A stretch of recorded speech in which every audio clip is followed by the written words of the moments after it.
Hi, this is Andrew Roop, agronomist with Golden Harvest covering eastern Iowa.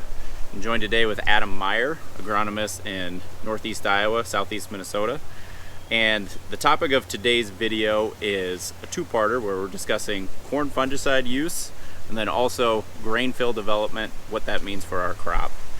So we're just going to open up a little bit on disease development and then talk a little bit about the benefits of fungicide use, how that relates to the hybrid response, and then also some notes on the application timing and the best effective use of our fungicide. So Adam, why don't we talk a little bit about disease development in our corn crop? Yeah, so disease development, we know that disease is really going to be impacted by the environment, number one. We also have to have that host there that is susceptible to whatever disease we're working with. And then lastly, we need to have that pathogen there for that disease to develop. So that three-pronged triangle, we need to have all those prongs there to really have disease development. And some of the conditions that are more conducive from an environmental standpoint are generally think of wetter when we think of disease and foliar disease issues. So we need that leaf wetness and moisture, so a lot of humid days, dews in the morning, a lot of rainfall can definitely lead to more disease development. And then depending on what disease we're working with, there's a temperature component that goes along with this as well. When you take like a northern corn leaf blight that likes a cooler and wetter environment, gray leaf spot tends to like a little bit warmer. It has a little bit more southern movement with it. And then the most important disease on a lot of people's mind anymore with tar spot can work in a lot of different environments, but that's really around the moisture piece and making sure that we have at least 7 hours of leaf wetness for that disease development really to take off. So that's kind of what we see from a disease development standpoint and conditions to get to that. And one of those tools that we have in our toolbox is really around using a fungicide. When you think of a fungicide, Andrew, what do you think are some of the biggest benefits that a grower would see with that fungicide use? Yeah, I really see probably about four main benefits. We talked about disease and what that can lead to a crop, but protection of that disease and protection of the crop against some of those diseases is obviously one of the biggest things with the fungicide. Late season plant health is something we commonly see with a lot of the fungicides out on the marketplace, having a nice green appearance late in the season, keeping that photosynthetic capacity of the plant alive and going. Drought stress mitigation is one of those things that we can see with the fungicide too. It can kind of slow some of that cellular respiration, slow some of that leaf rolling, and allow us to kind of maintain our full photosynthetic capacity of the plant. And then the last thing that whenever we get through to harvest and we're rolling through the fields with our combines is stalk integrity late in the season.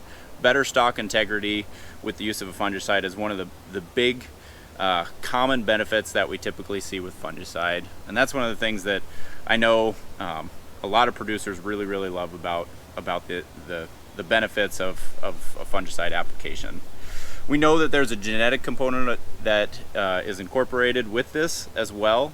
So Adam, talk a little bit about some of the genetic component and how that interacts with the use of a fungicide. So through our past with Golden Harvest, we've done a lot of agronomy research, and through that research, we've shown that there are definitely genetic differences. Well, you can just see that by walking across a plot, and this one flowers at a different time, this one has a different leaf structure. So we know that phenotypically there's a lot of differences with a lot of hybrids. Therefore, we know that there could be differences in responses from some of these chemical components that we're putting on. So we definitely see a genetic difference between hybrids, whether there is disease or not. And so at Golden Harvest, we do a lot of research in the absence of a disease, so that we can really understand, are there other things going on in that plant that help that plant regardless of the disease pressure? And that's really where the value of what we have, what's called a response to fungicide chart by a variety or hybrid. And that value is brought in. You're going to get a response year over year on those hybrids that respond, every time. So that's a really nice tool that we have in our toolbox. So that really gives us the benefits of individual hybrids. Are there any other management things we can do with fungicides, or things to keep in mind for that fungicide application that you can think of, Andrew? Yeah, one of the common questions that I get with fungicide is, when should I be applying it? Should I be applying it before tassel? Should I be applying it with my herbicide? Should I be pushing it back later?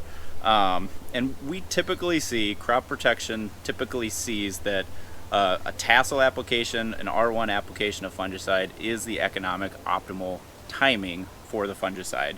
So most of what it comes down to is that protection of that upper canopy. You protect that ear leaf and up in the canopy, because that's really the leaves that are chugging and remobilizing some of those nutrients and some of that photosynthetic energy of the crop into the ear late in the season. So that's typically what we see as the ideal timing for a fungicide application.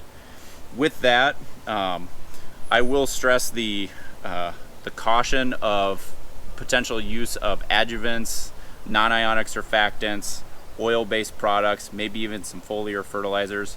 Those ones can have an interaction sometimes if we don't properly stage the crop, if we haven't fully reached full tassel or full silk elongation and development.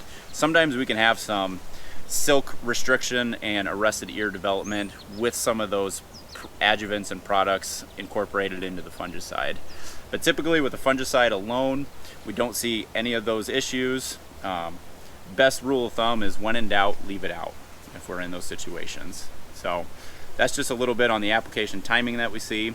Now we'll kind of transition to grain fill and what that means. We're shifting at that tassel time period. We're shifting from the vegetative stage of the corn crop and into the reproductive stage.